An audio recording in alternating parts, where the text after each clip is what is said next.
Schön, dass ihr wieder da seid. Das Reptilium hat wie viele andere Betriebe auch durch die Corona-Zwangspause eine harte Zeit zu bewältigen. Deshalb möchte ich euch zumindest auf virtuellem Weg die Gelegenheit bieten, Interessantes aus dem Privatzoo zu erfahren.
Die Natur scheint hart und für uns angeblich zivilisierte Menschen gelegentlich grausam. Doch eins steht fest: Menschen sind die schändlichsten und grausamsten Raubtiere, die je existierten. Ja, wir sind sogar in der Lage, die Erde nachhaltig zu verändern, was wir derzeit leider auch ungebremst tun.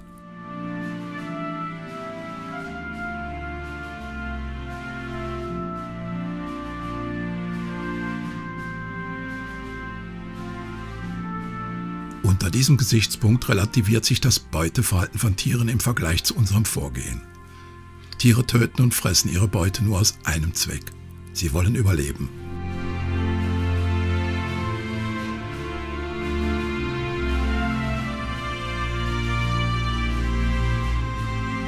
Schlangen sind als wechselwarme Lebewesen sehr anspruchslose Wirbeltiere. Sie brauchen keine Energie, um eigene Körperwärme zu produzieren.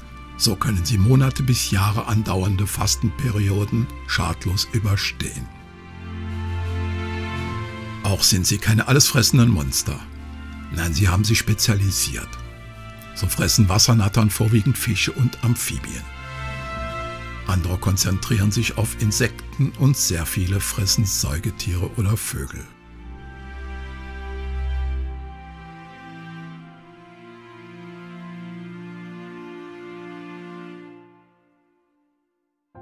Nicht wenige, zum Beispiel einige Wüstenbewohner, bevorzugen Echsen, und eine Handvoll Schlangen frisst neben anderer Beute auch ihresgleichen.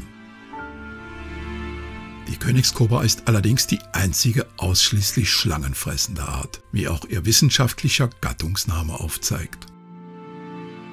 Ophiophagos kommt aus dem Griechischen und bedeutet schlangenfressend.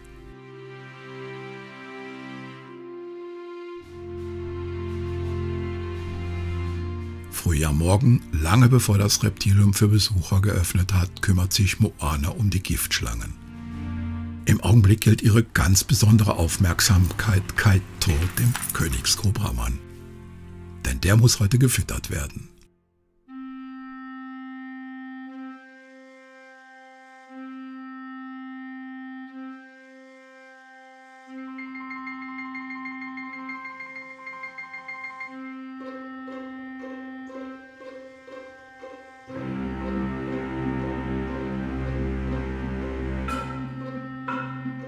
Morgenroutine.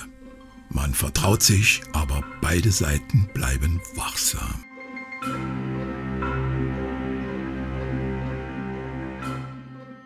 Also man hat ja häufig schon gelesen, dass Königskobras ihre Pfleger tatsächlich wiedererkennen. Dadurch, dass Kaito nur von mir und dem Herrn Wünstel gepflegt wird, habe ich tatsächlich schon einen kleinen Unterschied gemerkt. Ich denke, bei Herrn Wünstel, bei Uwe, ist er ein bisschen aufgeregter. Liegt vielleicht aber nicht daran, dass Uwe jetzt anders mit ihm umgeht. Uwe ist einfach 2 Köpfe größer als ich und doppelt so breit. Und ich denke, dass wenn Uwe in der Tür steht und ihn bei ihm sauber macht, ist das was anderes, wie wenn ich in der Tür stehe. Also bei mir ist er einfach ein bisschen ruhiger und ja, so ein bisschen freue ich mich natürlich auch drüber.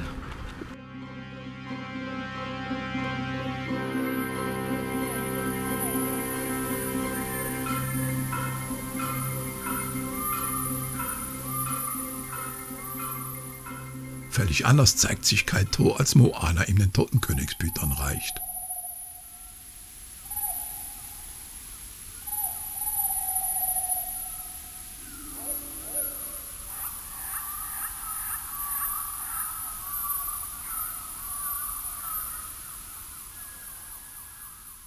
Nach kurzer Prüfung packt er seine Beute und hangelt sich bis zum Kopf vor. Denn wie fast alle Schlangen frisst auch Kaito seine Beute mit dem Kopf voran.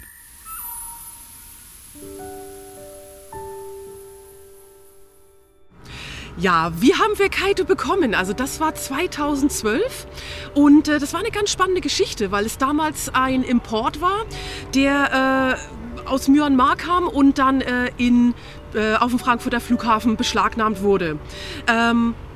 Dann hat der Terrazzo Rheinberg hat dann damals mehrere Königskobras aufgenommen und hat uns dann gefragt, ob wir mindestens eine übernehmen können, weil die Haltung ist halt schon nicht ganz einfach. Wir haben dann uns für eine 2 Meter lange Königskobra entschieden damals. Er war wirklich noch ziemlich klein, mittlerweile hat er um die 4 Meter. Und wir haben uns aber das gut überlegt, weil Königskobras können ja tatsächlich 4, 5, ich weiß, der Rekord liegt bei 5,72 Meter, der mal im Londoner Zoo gemessen wurde. Können ja wirklich 4 bis 5 Meter lang werden.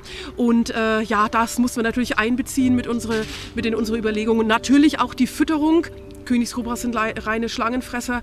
Und ja, aber nachdem wir uns das alles dann überlegt hatten und so weiter, ja, haben wir dann den Kaito 2012 bekommen. Im Herbst weiß ich auch noch was. Und dann haben wir ihn erstmal in die Quarantäne zu uns getan, haben erstmal geguckt, ob er überhaupt frisst und haben ihn auf Krankheiten geprüft und so weiter. Ja, und es ging alles erstaunlich gut und dann konnten wir ihn dann auch relativ schnell in seine jetzige Anlage dann halt auch umsiedeln.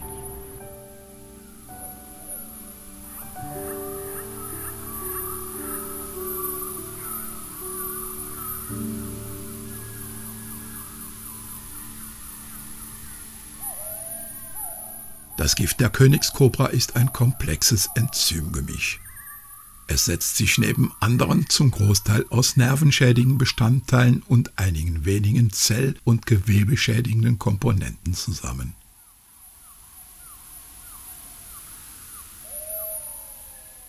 Die Giftstärke ist beim Vergleich identischer Mengen schwächer als bei anderen Kobras.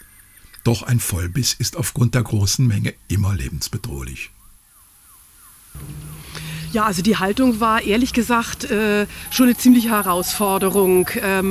Es dauerte allerdings gar nicht so lange, da konnten wir uns so ein bisschen in sein Verhalten schon reindenken. Und ja, man hat dann gemerkt, er hat sich doch dann sehr schnell beruhigt. Das, was man ja auch in den Büchern immer so kennt, dass sich die Kobras aufstellen mit diesem großen Halsschild, das haben wir tatsächlich die ersten Monate nur gesehen und danach eigentlich gar nicht mehr. Er hat ein sehr schönes Terrarium, wo er weit nach hinten gehen kann, wo er einen großen Wohlfühlabstand einhalten kann, den er für sich selber halt braucht. Und er hat sich tatsächlich sehr schnell beruhigt und wurde ein ziemlich immer noch gefährlicher, aber ein relativ angenehmer Pflegling bei uns im Reptilium. Weibliche Königskobras schieben mit ihren Körperschlingen Laub und kleine Äste zu einem Nisthügel zusammen.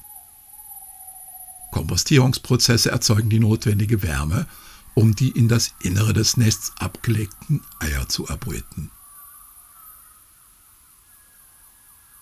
Diese Nester können bei einem Durchmesser von 1,5 Metern mehr als 1 Meter hoch sein. Doch damit nicht genug. Die Mutter bewacht das Gelege und auch die Jungtiere nach dem Schlupf aktiv. Dieses Verhalten ist unter Schlangen einmalig.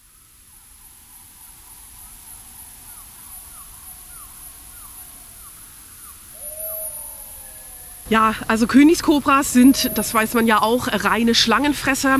Da haben wir uns am Anfang natürlich große Gedanken gemacht. Aber dadurch, dass zum Beispiel ja der Königspython einer der Schlangenarten ist, die also am besten eigentlich, wo die Verfügbarkeit einfach am besten ist, haben wir uns einfach mal dafür entschieden, mit dem Königspython einfach mal anzufangen. Uwe hat dann halt auch bei verschiedenen Züchtern einfach dann Tiere aufgekauft. Und es klappt wunderbar. Wir haben angefangen, tote Schlangen zu verfüttern. Ist für uns einfacher, ist für Kaito kein Problem. Bleiben wir dabei.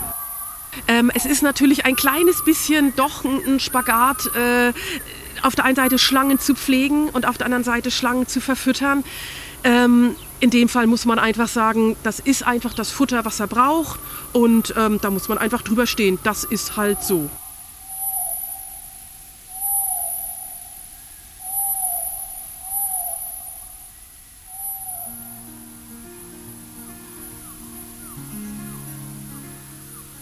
Kaito hat sich sichtlich angestrengt.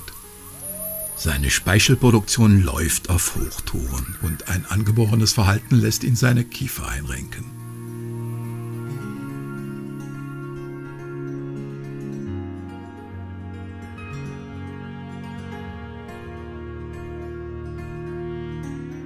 Und dann muss er trinken. Sehr viel und sehr lange.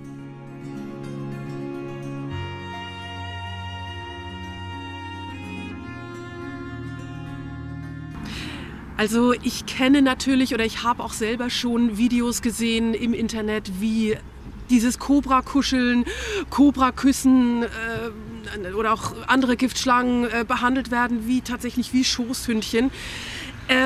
Ich persönlich finde das nicht besonders gut. Es sendet einfach eine falsche Botschaft aus. Es sind keine Kuscheltiere, es sind tödlich giftige Schlangen und die sollte man einfach nicht behandeln wie Schoßhündchen. Die sollte man durch eine Glasscheibe betrachten, die sollte man vernünftig pflegen, aber nicht anfassen, nicht händeln, wenn es nicht unbedingt sein muss. Und selbst dann nur wirklich mit fachkundiger Hilfe, nicht wenn man selber meint, man ist unsterblich. Leider schaden genau diese Angeber allen ernsthaften Schlangenhaltern. Engagierte private Schlangenhalter konnten in den letzten 50 bis 60 Jahren ganz wesentliche Erkenntnisse über die Lebensweise ihrer Schützlinge erarbeiten. Doch berichtet wird im Wesentlichen nur über die Chaoten.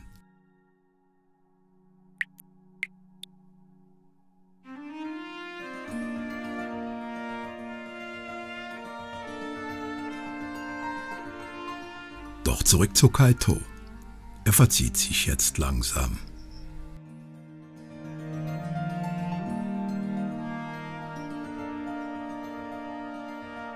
Noch ein wenig Kiefertraining und dann wird er die nächsten Tage damit verbringen, in Ruhe seine Beute zu verdauen.